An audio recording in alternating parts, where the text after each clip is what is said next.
राहुल गांधी ने पीएम मोदी को 21वीं सदी का राजा क्यों कहा? दी खुली चुनौती, प्रधानमंत्री मुझसे नहीं करेंगे डिबेट। भाजपा व कांग्रेस नेताओं के बीच छिड़ी जुबानी जंग के बीच राहुल गांधी ने प्रधानमंत्री नरेंद्र मोदी पर तीखा हमला बोला है। कांग्रेस के पूर्व अध्यक्ष ने कहा, मोदी प्रधानमंत्री नहीं 21वीं सदी के राजा हैं। उन्हें कैबिनेट, संसद व संविधान से कुछ लेना देना नहीं है। वह अपने मन से निर्णय लेते हैं। उनके पीछे 2-3 फाइनेंसर हैं। राजा की असली ताकत उनके पास है। देश में बहुत से अनपढ़ राजा भी हुए हैं जिनमें अहंकार नहीं था। वह लोगों की बात सुन लेते थे। मोदी किसी की नहीं सुनते हैं। इंदिरा गांधी प्रतिष्ठान में शुक्रवार को समृद्ध भारत फाउंडेशन के राष्ट्रीय संविधान सम्मेलन में राहुल ने अपनी बात दलित पिछड़ों की उपेक्षा से शुरू की। कहा, देश में दलित पिछड़ों, आदिवासी व गरीब को मिलाकर 90% लोग वंचित हैं। सरकार, नौकरशाही, उद्योग, प्राइवेट सेक्टर, न्यायपालिका व अन्य प्रमुख क्षेत्रों में उनका स्थान नहीं है। प्रधानमंत्री मोदी को यदि देश को सुपर पावर बनाना है तो वह इन 90% के बिना नहीं होगा।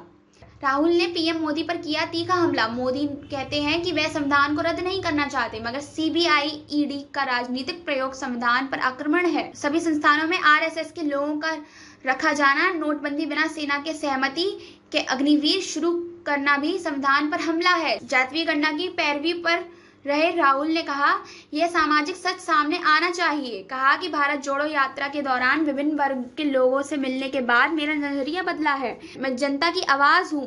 कुछ लोग सुबह उठकर सोचते हैं कि उन्हें सत्ता कैसे मिलेगी। कुछ लोग तैयार होकर पहले सेल्फी लेते हैं। मेरी तकलीफ दूसरी है। राजनीतिक मेरे लिए एक औजार है और सोचता हूँ कि जनता की मदद के लिए इसका उपयोग कैसे करूँ। देश के 90% दलित, पिछड़ों, आदिवासी, अल्पसंख्यक व गरीब को हर क्षेत्र में समान भागीदारी दिलानी है।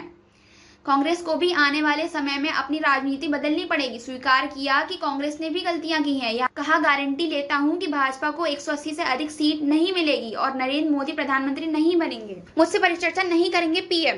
प्रधानमंत्री से सीधा परिचर्चा का सवाल पर राहुल ने कहा, मैं किसी भी परिचर्चा करने को तैयार हूँ। मैं प्रधानमंत्री को जानता हूं, वह मुझसे परिचर्चा नहीं करेंगे। एक महिला एथलीट ने अमेठी के सांसद स्मृति ईरानी पर गंभीर आरोप लगाते हुए मदद की गुहार की। इस पर राहुल ने पहले पूरे मामले से उन्हें अवगत कराने की बात कही। राहुल मामा से गले मिली जैनब। कक्षा 2 की छात्रा जैनब ने मंच पर बैठे राहुल गांधी को गले लगाकर कहा कि मामा, मदीने में आपकी बहुत याद आई थी। उन्होंने जैनब को दुलारा और कहा, आप अपना ख्याल रखना। ठाकुरगंज क्षेत्र निवासी जहारा ने बताया कि जनवरी में उनका परिवार मदीना गया था, जहां उनकी बेटी जैनब ने राहुल के प्रधानमंत्री बनने की दुआ की थी।